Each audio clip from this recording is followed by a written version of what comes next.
At exactly 2:17 a.m., deep in the desert darkness along the Rio Grande, a phosphorescent dot flickered onto the radar screen at the Arizona border. At first glance, it seemed like routine border traffic, perhaps a small boat or an errant drone. But when analysts zoomed in, the shape transformed. A shadowy formation of armed figures advancing in disciplined formation. A small aerial vehicle hovered overhead, transmitting signals the sensors couldn't immediately decipher. What the border monitors assumed was a smuggling run turned out to be something far more ominous. They expected human traffickers or narcotics runners. Instead, what emerged from the darkness looked eerily like a miniature army. No one anticipated that an operation run by a cartel could be organized this way, moving with precision, using cover, deploying unmanned surveillance, and coordinating under the cloak of night. By the time it became clear what was happening, the invaders had already slipped past the first line of observation. This was not fiction. The moment showed how far cartel warfare has evolved. At the cusp of dawn, U.S. Marines would confront this force and, in a volley of firepower and tactics, reduce it to ruins. The stakes could not have been higher. Has the fight against cartels crossed the line from crime control into a new kind of war, one that could reshape security across the entire Western Hemisphere? If you love uncovering hidden truths behind military operations, subscribe now to Military Power, because what you're about to see changes everything. Night dawn. Far from the eyes of most sensors, a cartel unit might slip across the desert border under the guise of nothing unusual. But imagine if that unit carried a hidden weapon far more powerful than rifles: invisibility to detection systems. This is no longer science fiction. Within security circles, there are credible reports that cartels have attempted GPS jamming and spoofing along the U.S. southern border, aimed precisely at scrambling surveillance systems. Picture a drone coated with radar-absorbing material, flying without registering on border radar screens. Picture a boat wrapped in stealth material, slicing across Rio Grande as a ghost. Or a comms network employing spoofed signals so convincing that sensors mistake cartel chatter for civilian traffic. If such technology is deployed at scale, Border Patrol loses its big picture. Alerts come too late, forces respond reactively, and invasions appear as innocent crossings until it's too late. In that scenario, cartel squads begin acting like miniature militaries. Coordinated infantry moves, drone overwatch, high-speed vessels, a hybrid of guerrilla and conventional tactics. From there, the effect ripples inward. Sleeper cells activated in U.S. cities, supply routes masked under layers of stealth, and tracking money or weapons becomes a cat-and-mouse game. But what if this nightmare scenario wasn't just theory? What if the cartels had already begun testing it on the border itself? The desert night was silent, save for the distant hum of crickets and the intermittent chirp of border sensors. Shortly after 3:12 a.m., which normally marks the lull before dawn, an anomaly appeared on the surveillance grid. What first looked like a fishing skiff drifting across the Rio Grande quickly morphed into something much more ominous. Overlays of infrared footage revealed figures moving in tight formation, climbing from the riverbank onto dry land. Border agents at the watch station held their breath. Across multiple intelligence reports not yet public, there have been rumors of cartel operatives experimenting with drone-guided incursions along the Arizona border. Local officials have warned about border drones delivering illicit payloads deep into U.S. territory, some as far as 50 miles in. These are no longer simple smuggling sorties. They are overseen by real-time surveillance and guided by unmanned aerial vehicles with onboard cameras. The first chapter of this confrontation shows how cartel forces probed the defenses of Arizona using speedboats and force multipliers. In that moment, what unfolded was more than trafficking. It was a full-blown test landing. A flotilla of high-speed vessels, carrying armed personnel, slipped across the river under cover of darkness.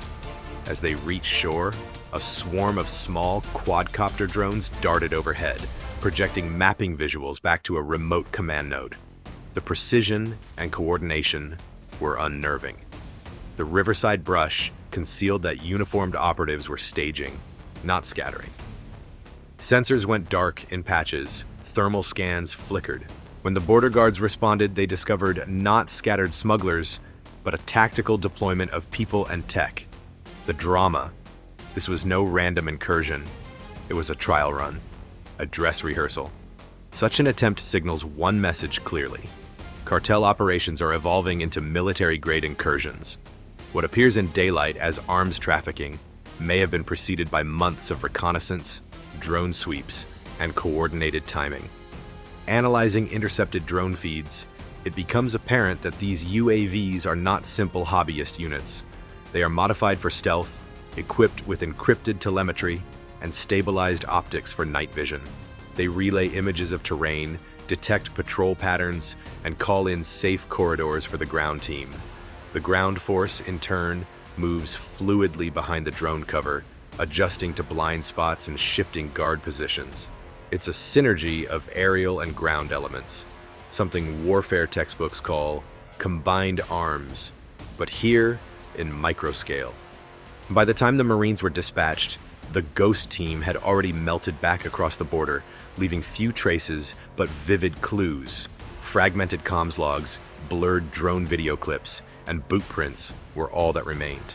The key takeaway: the cartel was not merely smuggling, it was testing its ability to land, coordinate, withdraw. In doing so, it exposed the US border's vulnerabilities under cover of advanced surveillance tools. How could a criminal group afford to field drones, boats, and fighters like a real army? Where does that kind of power and money actually come from? By the time dawn broke, the border clash would be one headline among many. But deeper under the surface lay a far more dangerous battlefield: US cities themselves. From Denver to Miami, cartel operatives have embedded themselves in plain sight. Restaurant fronts, construction crews, even local safe houses functioning as logistical nodes. These are not random criminals passing through. They are sleeper agents in civilian garb already inside the walls. In 2021 alone, cartels earned an estimated $13 billion purely from human smuggling and trafficking operations along the US-Mexico border, according to congressional testimony. That staggering figure excludes drug profits. Over the years, what began as fragmented coyote networks transformed into highly organized enterprises controlling transit, finance, communications, and regional infrastructure. Even official House investigations concede that cartel networks now extend their reach deep into American commerce and neighborhoods. Consider a typical safe house in Phoenix. Outwardly, it's a modest apartment where migrant groups are temporarily held. Behind closed doors, though, that same location might coordinate routes, manage communications, or dispatch small arms shipments. In Dallas, a small trucking firm might routinely ferry goods, some licit, others contraband, operating under shell companies that obscure the cartel's financial fingerprints. Financial investigations and Senate reporting confirm that drug traffickers are exploiting loopholes in U.S. anti-money laundering laws using complex shell structures and trade layering. It's shocking to realize that some cartel agents live in your city, working nonchalantly in the service industry or on building sites while coordinating smuggling runs hundreds of miles away. The twist here: many Americans may walk past these operatives daily without knowing. Their faces are familiar, their routines unremarkable. Yet behind that facade lies a node of a sprawling illicit empire. This network feeds on more than just human smuggling. It fuels corruption, finances arms caches, and underwrites cyber tools to evade detection. U.S. Treasury actions in 2025 targeted cartel-linked firms engaged in fuel theft and oil smuggling that funnel proceeds into this dark economy. Cartels are diversifying revenue streams beyond drugs, turning energy theft, extortion, and logistical networks into profit centers. The profits disguise themselves in ordinary business transactions: shipments, energy contracts, automotive imports. Even more alarming, the cartel's fingerprints permeate municipal economies. In smaller towns, companies may unknowingly be complicit, leasing warehouses, providing transport, or offering cleaning services. In major cities, real estate investments may mask laundering of tens of millions. The web is so deep that anti-money laundering task forces have flagged opaque corporate structures and weak beneficial ownership laws as a key vulnerability. Meanwhile, federal agents report that cartel influence extends to city-level gangs and trafficking hubs. These local networks collect intelligence on law enforcement movements, coordinate with cartel overseers across the border, and shield supply routes within metropolitan areas. Communities once deemed safe now host cells that feed tactical operations along the border. The war is no longer just at the border, it's inside the country, in our cities, hidden behind everyday life. The cartel's $13 billion industry is not just smuggling people or drugs, it's building an invisible state. The real question becomes, who is protecting this billion-dollar network? And could a foreign state be turning cartels into their own proxy force? Even before the first shots were fired in Arizona, a deeper chessboard was already in motion across the Caribbean. At the heart of that board, Venezuela, a nation accused of offering sanctuary, logistical networks, and tacit support to cartel forces. Among the most notorious of those groups is Tren de Aragua, a gang that U.S. officials have labeled a narco-terrorist organization and declared linked to the government's security sectors. In early September 2025, the U.S. Navy struck a vessel off Venezuela's coast, killing 11 individuals. The Trump administration asserted the boat belonged to Tren de Aragua and that it was carrying narcotics destined for U.S. shores. That incident marked a turning point. Washington was no longer treating drug trafficking as a purely criminal issue, but as a theater of armed conflict. The naval buildup in the southern Caribbean, involving 8 warships and thousands of personnel, underscores how seriously the U.S. views the Venezuela cartel nexus. Caracas, in turn, responded by branding U.S. military presence in the Caribbean as an act of aggression. President Nicolas Maduro called for national mobilization, invoking sovereignty and warning that any foreign intrusion would be met with resistance. Within hours of the U.S. strikes, Venezuela moved to mobilize its Bolivarian militia, claiming millions of citizens volunteered to defend the homeland.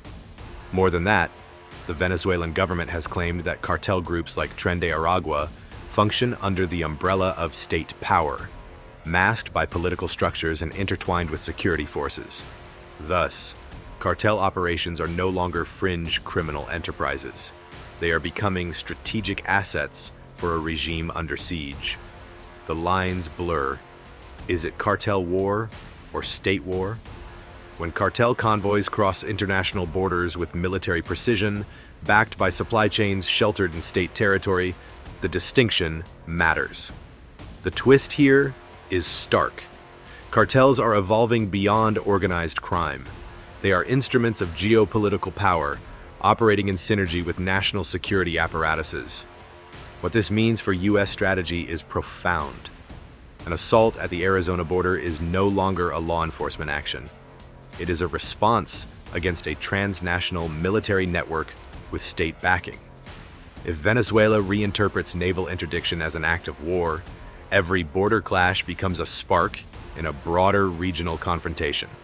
So if a cartel can draw strength from state backing, how will the United States strike back to prove its dominance? Under the cover of night and across international waters, the United States Navy began to emerge from the shadows. In early September 2025, a coordinated naval deployment was launched into the southern Caribbean, placing warships, surveillance aircraft, and fast response teams between Venezuela and major drug routes. This operation was no longer localized interdiction, it was part of a larger campaign to choke cartel supply lines. One of the first bold moves came on September 2nd, when the U.S. struck a vessel allegedly tied to the Venezuelan gang Tren de Aragua, killing 11 individuals and destroying the boat. President Trump released footage of the strike, framing the target as a narco-terrorist ship headed toward U.S. territory. Subsequent operations followed. On October 3rd, officials confirmed a fourth lethal strike near Venezuela's coast, claiming that the boat was carrying narcotics and that 4 narco-terrorists were eliminated. But this was not confined to open sea engagement. U.S. Marines and Special Operations Forces moved aggressively to take the fight beyond borders. Instead of waiting for cartel incursions at Arizona, American forces struck outward, launching raids, penetrating forward staging points, and targeting cartel logistics hubs before they could unload or transship their cargo. Intelligence coordination, sea-to-land insertion, and aerial support combined to deny cartel forces sanctuary. In one such raid, Marines stormed a forward supply node on a coastal outpost. There they discovered caches of military-grade munitions, fragmentation grenades, anti-personnel mines, and modified drone systems. These were not standard smuggling tools. They were battlefield weapons designed for escalation. The sheer presence of these armaments confirmed that the cartels had evolved far beyond simple transport networks. Meanwhile, the Navy's interdictions intercepted thousands of gallons of fuel and ammunition caches planned for shipment. These shipments facilitated high-speed runs and sustained incursions into U.S. border states. By disrupting the logistics chain, the U.S. force attempted to disarm the cartel's operational reach before they ever crossed into Arizona. The shift in posture was stark, from defense to offense, from reaction to preemption. What once was guard the border became strike at the source. The twist is undeniable. America abandoned a purely reactive stance. It now seeks to dismantle cartel infrastructure wherever it hides. This approach, however, is double-edged. Operating beyond one's borders risks diplomatic fallout, accusations of overreach, and legal challenges regarding sovereignty. If any strike is framed by Caracas as an act of aggression, the political barrier could escalate tension into open confrontation. Yet from the military's view, the stakes have grown too high to wait. In turning invaders into dust, the U.S. has signaled a new doctrine. Cartel armies will not just be stopped, they will be hunted. But after striking abroad, what happens when the cartel finally brings the fight onto American soil? When darkness cloaked the border, the cartel's army struck. It began silently, almost innocuously, shapes slipping across the Rio Grande, carrying rifles and drones that hummed faintly overhead. The night's calm shattered as U.S. Marines and border units detected multiple heat signatures converging in the brush. The invaders had not come to smuggle. They had come to fight. These cartel forces moved with more discipline than expected. While drones loitered overhead, scouting paths and relaying signals, ground teams advanced in concert. The Marines, anticipating such an escalation, activated layered countermeasures, ground radar arrays, sensor nets strategically positioned and defilade, and infrared sweep lenses scanning the dark silhouette of the desert. They locked onto motion, triangulated sources, and began to engage with surgical precision. In what seemed like seconds, the clash erupted. Marines opened fire on a forward element attempting to cross a ridgeline. Drone overhead transmissions flickered as their signal was challenged by jamming attempts, but U.S. forces maintained line of sight. Rifles cracked, and small explosions shook the ground as cartel fighters returned fire. Yet the cartel could not hold the initiative forever. As the engagement intensified, Marines deployed suppressive fire and flanking maneuvers. Among the battlefield inventory recovered afterward, drone fuselages, fragmentation grenades, and evidence of modified anti-personnel mines. The presence of these indicates the cartel anticipated more than a border skirmish. They prepared for a battlefield confrontation. What was once a guerrilla skirmish had transformed into an organized battle. In under 15 minutes, the cartel line buckled. Forces disintegrated, fighters retreated into the darkness, and the last drone spiraled down in flames. The Marines had turned the mini-army into dust, and this was the first time a cartel attempted such a full-scale incursion, and also the first time one was annihilated publicly in U.S. border space. The twist is stark. The cartel's bold gambit to present themselves as an armed force became their downfall. Their forces, tested and visible, were exposed and destroyed, leaving no doubt about the stakes. The U.S. military sent a message any attempt to cross, as an army would be met with overwhelming force. Afterward, forensic teams surveyed the remainders, spent shell casings, drone wreckage, and traces of encrypted comms devices. Analysts later confirmed that several drones bore modified firmware, likely intended to evade known detection signatures. The cartel's gamble had failed, but the fact that they attempted it reveals how far their ambitions have escalated. The border war is no longer about smuggling. It is about sovereignty and force. As dawn broke over the desert ridgeline, the aftermath was visible in scorched brush and silent ground. The invaders were gone. Only the echo of the firefight remained. Yet what lingered longer was the realization that this clash may mark a turning point, where cartel warfare becomes indistinguishable from hybrid warfare. The cartel army was crushed on U.S. soil, but the real question is, what global warning was delivered in that instant? As the smoke cleared over Arizona and investigators combed the terrain, the real impact of that clash extended far beyond the desert border. The United States did more than repel an incursion. It broadcast a message to the entire globe. From Arizona to the Caribbean Sea, the same rule applied.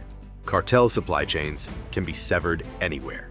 That message was underlined by recent U.S. naval operations in the southern Caribbean, where warships intercepted multiple vessels laden with fuel, munitions, and clandestine cargoes. Reuters confirmed one of these operations on October 3rd targeted a suspected drug vessel, resulting in the deaths of 4 alleged smugglers. The key takeaway? No corridor is safe. The U.S. has shown that it will not simply defend its border, it will hunt upstream. In August 2025, U.S. military forces were deployed deep into Caribbean waters in a sweeping effort to dismantle cartel logistics at source. While some critics describe this as escalation, the administration views it as necessity in the fight against narco-terrorism. Yet this posture must also be understood in the context of geopolitical signaling. Countries like Venezuela have watched these operations closely, interpreting them not merely as tactical maneuvers, but as direct warnings. By striking alleged cartel vessels thought to be linked to Tren de Aragua, the U.S. sends the unmistakable signal: state or non-state actors that support transnational crime may face military consequences. However, this brings us to a pivotal question. Is this just a dramatic show of force, a strategic warning shot, or is it the opening move in a longer war? The twist now confronts us. Does the U.S. intend to hold this posture indefinitely, pushing deeper into foreign territory to dismantle cartel states? Or will it retreat to border-centric tactics once the political cost grows too great? If these interventions escalate further, if they evolve into repeated raids, proxy clashes, or deeper entanglements, the conflict could morph into a prolonged regional struggle. Cartels could be pushed to embed more heavily with state actors, or shift toward asymmetric warfare and guerrilla tactics. On the other hand, if the U.S. draws back, the message falters. Cartels may interpret that as a limit, a boundary not to cross. If America's message has been sent worldwide, the real question is, does this mark a single warning shot, or the beginning of a far longer shadow war? The desert clash along Arizona's border left more than silence in its wake. It revealed 3 undeniable truths. First, cartels are no longer simply smugglers. They now organize and strike as semi-military forces, using drones, tactical formations, and battlefield weapons. Second, the United States has shifted its playbook, moving from reactive defense to an offensive doctrine, one that intercepts shipments in the Caribbean, dismantles networks in U.S. cities, and sends Marines directly into the fight. And third, the danger is no longer confined to dusty trails or remote rivers. It is expanding into a regional contest, where state actors like Venezuela are accused of harboring or enabling these groups. That combination transforms the struggle into something far more volatile. The question now lingers: was this encounter a warning shot, or the opening of a new shadow war across the Western Hemisphere? If the past months have shown anything, it is that boundaries are fragile. A single clash on the Rio Grande can ripple outward into naval deployments, diplomatic standoffs, and a rethinking of security strategy on both sides of the hemisphere. What happens next will depend not only on governments, but on how far these criminal armies are willing to push. If you want to keep uncovering hidden truths of modern warfare and technology, make sure to subscribe to Military Power, leave a comment with your thoughts, and join the conversation shaping tomorrow's battles.